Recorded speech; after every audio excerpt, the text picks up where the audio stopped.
लोकसभा चुनाव में हरियाणा में जबरदस्त घमासान मचा हुआ है। इस घमासान की जानकारी आपको देने के लिए, हर सीट का रुझान, हर सीट का मिजाज आपको बताने के लिए खरी खरी न्यूज़ आज से कौन कितने पानी में सीरीज शुरू कर रहा है और आज पहली सीट अंबाला को लेकर आपको अंदर की कहानी, ग्राउंड की रियलिटी आपको बताने का काम कर रहे हैं। एक महीना पहले बीजेपी हरियाणा की जिन सीटों को लेकर अपनी जीत पक्की मान रही थी, उनमें अंबाला सीट भी शामिल थी। अंबाला सीट को लेकर बीजेपी के रणनीतिकारों का और बीजेपी के शुभचिंतकों का और बीजेपी के नेताओं का मानना था कि यहाँ आराम से 1 लाख से 2 लाख वोटों तक बीजेपी जीत दर्ज कर लेगी और उसे कोई समस्या पेश नहीं आएगी। लेकिन आज 1 महीने बाद हालात पूरी तरह से बदल गए हैं और अंबाला सीट को लेकर बीजेपी के खेमे में चिंता की लहर दौड़ गई है।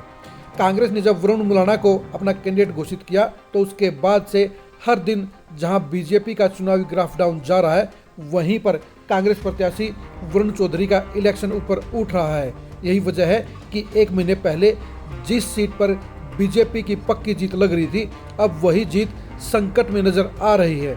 अगर हम अंबाला पार्लियामेंट के 9 के 9 हलकों का जायजा लेने का काम करते हैं तो साफ तौर पर जाहिर हो जाता है कि दोनों ही पार्टियों में कांटे की टक्कर चल रही है।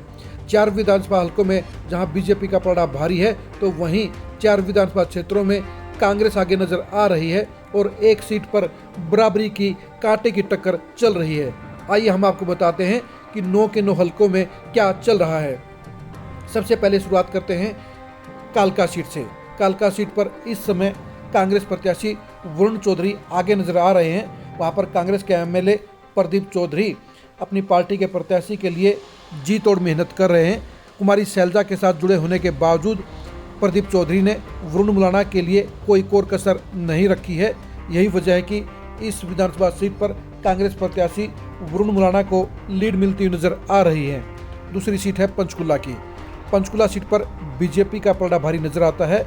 शहरी सीट होने के नाते यहाँ पर बीजेपी का वोट बैंक ज़्यादा नजर आ रहा है, तो जाहिर सी बात है यहाँ पर बीजेपी को लीड मिलती दिख रही है।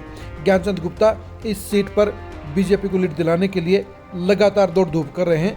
कांग्रेस की तरफ से भी चंद्रमोहन इस सीट पर पूरा पसीना बहा रहे हैं और यहाँ पर अपनी पार्टी को लीड दिलाने के लिए हर मुमकिन कोशिश कर रहे हैं। लेकिन इसके बावजूद पंचकुला सीट पर साफ तौर पर बीजेपी की बढ़त आज की तारीख में नजर आ रही है। अंबाला सीट पर भी बीजेपी की बढ़त लग रही है। यहाँ पर ताज़ा मंत्री बने असीम गोयल की अगुवाई में बीजेपी का पलड़ा भारी नजर आता है। शहरी क्षेत्रों में जहाँ बीजेपी काफ़ी आगे नजर आती है, वहीं गांव में बराबर की टक्कर दिख रही है। जिन गांव में सिख वोटर या जाट वोटर ज़्यादा हैं, वहाँ पर कांग्रेस की बढ़त साफ नजर आती है। कांग्रेस के पक्ष में माहौल नजर आता है, लेकिन गरीब तबके में बीजेपी के प्रति साइलेंट वोटर नजर आता है। इसके साथ एससी वोटरों में, चमार वोटरों में कांग्रेस का पलड़ा भारी नजर आता है। लेकिन कुल मिलाकर अंबाला सीट पर बीजेपी की लीड नजर आ रही है। अगली सीट है Ambala Cantt. Ambala Cantt seat BJP के सामने एक बड़ी चुनौती लेकर आई हुई है, क्योंकि मंत्री पद से हटाए जाने के बाद अनिल विज का मिजाज उखड़ा हुआ है और वो उस ताकत के साथ बंतो कटारिया का समर्थन नहीं कर रहे हैं जो 2014-2019 में रतनलाल कटारिया के लिए उन्होंने लगाने का काम किया था। अब 2024 के चुनाव को लेकर अनिल विज का मिजाज बता रहा है कि वो थोड़ी सी लीड ही दिलाने के चक्कर में है। वो ना ज़्यादा घूम रहे हैं, ना ज़्यादा पसीना बहा रहे हैं और यही वजह है कि यहाँ पर कांटे की टक्कर चल रही है। कांग्रेस के प्रत्याशी वरुण मुलाना को बढ़त दिलाने के लिए कांग्रेस की युवा नेता चित्रा सरवारा और उनके पिता निर्मल सिंह पूरी ताकत के साथ जुटे हुए हैं। चित्रा सरवारा और निर्मल सिंह की इस जबरदस्त मेहनत के बलबूते पर ही अंबाला कैंट सीट के ऊपर पहली बार बीजेपी की बजाय कांग्रेस को लीड बनने के आसार बन रहे हैं। लेकिन आज की तारीख में फिलहाल दोनों ही पार्टियां यहां कांटे की टक्कर में फंसी हुई नजर आ रही हैं। अगला विधानसभा क्षेत्र है मुलाना। मुलाना सीट को लेकर साफ तौर पर कहा जाता है कि यहाँ पर वरुण मुलाना का अपना हल्का होने के चलते यहाँ पर उन्हें ज़्यादा परेशानी नहीं है और वहाँ पर वो अच्छी लीड लेने का काम कर सकते हैं। बीजेपी को इस सीट पर आपसी खेमेबाजी का नुकसान हो रहा है। बीजेपी के दोनों ही बड़े नेता यहाँ पर आपस की गुटबाजी में फंसे हुए हैं, जिसके चलते उसका चुनावी ग्राफ और चुनावी माहौल दोनों ही फीके पड़े हुए हैं। वरुण मुलाना को अपने हल्के से बड़ी लीड मिलती हुई दिख रही है। अगला हल्का है साढौरा। साढौरा हल्के में इस समय कांग्रेस का पलड़ा भारी नजर आ रहा है। शैलजा गुट की रेणुबाला अपनी पार्टी के प्रत्याशी के लिए जोरदार मेहनत कर रही हैं।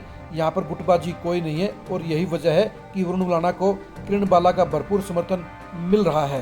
कांग्रेस को यहाँ पर अच्छी खासी लीड मिलती हुई नजर आ रही है। अगला विधानसभा हल्का है जगाधरी। जगाधरी सीट के ऊपर इस समय बीजेपी की बढ़त नजर आ रही है। यहाँ पर मंत्री कृपाल गुर्जर पूरी ताकत के साथ अपनी पार्टी के प्रत्याशी बंतो कटारिया के लिए मेहनत करते हुए नजर आ रहे हैं और उनके बलबूते पर ही बीजेपी यहाँ पर लीड देती हुई दिख रही है। अगला हल्का है नारायणगढ़। नारायणगढ़ हल्के के अंदर कांग्रेस के कार्यकारी अध्यक्ष रामकिशन गुर्जर और उनकी पत्नी शैली गुर्जर दोनों ही कांग्रेस प्रत्याशी वरुण मुलाना के लिए जोरदार मेहनत कर रहे हैं। जब शैली चौधरी सिरसा में बिजी होती हैं तो उस समय रामकिशन गुर्जर नारायणगढ़ में आ जाते हैं और जब नारायणगढ़ में शैली गुर्जर होती हैं तो रामकिशन गुर्जर सिरसा में चले जाते हैं। लेकिन दोनों ही लगातार अपने पार्टी के प्रत्याशी के लिए यहाँ खूब पसीना बहा रहे हैं। नारायणगढ़ सीट को लेकर मुख्यमंत्री नायब सैनी ने भी प्रतिष्ठा का सवाल बना लिया है। मुख्यमंत्री बनने के बाद ये उनकी पहली अग्नि परीक्षा है और वो नारायणगढ़ हल्के से अपनी पार्टी के प्रत्याशी को लीड दिलवाने के लिए अपनी टीम को लगातार निर्देश दे रहे हैं। उनकी टीम पूरी ताकत के साथ यहाँ पर लगी हुई है। लेकिन आज का माहौल बता रहा है कि नारायणगढ़ हल्के से कांग्रेस प्रत्याशी वरुण मुलाना को ही लीड मिलेगी। आखिरी हल्का है यमुनानगर। यमुनानगर हल्का ऐसा है जहां पर बीजेपी को पिछले 2 चुनाव में सबसे ज़्यादा वोट मिलते आए हैं। 2019 के चुनाव में यमुनानगर सीट के ऊपर बीजेपी के प्रत्याशी रतनलाल कटारिया को 1 लाख वोट मिले थे। एक बार फिर से बंतो कटारिया को उम्मीद है कि यमुनानगर के वोटर उनके ऊपर मेहरबानी करेंगे, उनको जोरदार जन समर्थन देंगे, जिसके बलबूते पर वो बड़ी लीड लेकर यहाँ से निकलेंगी। ये बात सही भी है कि आज की तारीख में यमुनानगर सीट के ऊपर बीजेपी का पलड़ा भारी नजर आता है। बीजेपी को लीड भी मिलेगी, यानी 4 विधानसभा हलकों में बीजेपी और कांग्रेस की लीड नजर आ रही है। जहां बीजेपी को पंचकुला, अंबाला सिटी, जगाधरी और यमुनानगर में अपनी लीड नजर आ रही है, वहीं कांग्रेस प्रत्याशी वरुण मुलाना को मुलाना हलके के अलावा सढौरा, नारायणगढ़ और कालका हलके में बढ़त के आसार नजर आ रहे हैं। सिर्फ अंबाला कैंट सीट ऐसी है जहां पर दोनों ही पार्टियों के बीच में कांटे की टक्कर चल रही है और यहां पर बिल्कुल मामूली अंतर से या तो अनिल विज बढ़त दिलाने का काम करेंगे या चित्रा सरवारा की मेहनत के बलबूते पर यहां पर वरुण चौधरी भी लीड हासिल कर सकते हैं।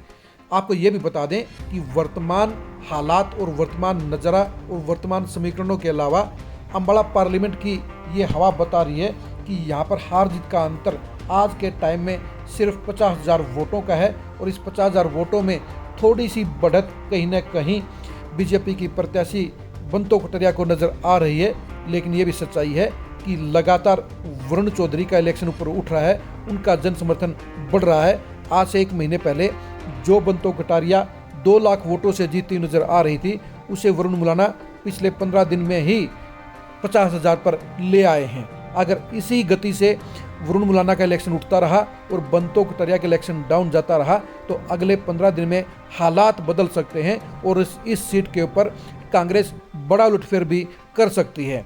लेकिन इस लक्ष्य को हासिल करने के लिए कांग्रेस प्रत्याशी वरुण मुलाना को जहां व्यक्तिगत तौर पर जोरदार मेहनत करनी होगी, वहीं पर उनके साथ जुड़े नेताओं को भी एक टीम के तहत ही यहाँ पर दमखम बरकरार रखना होगा और एक एक वोट के लिए मेहनत करनी पड़ेगी।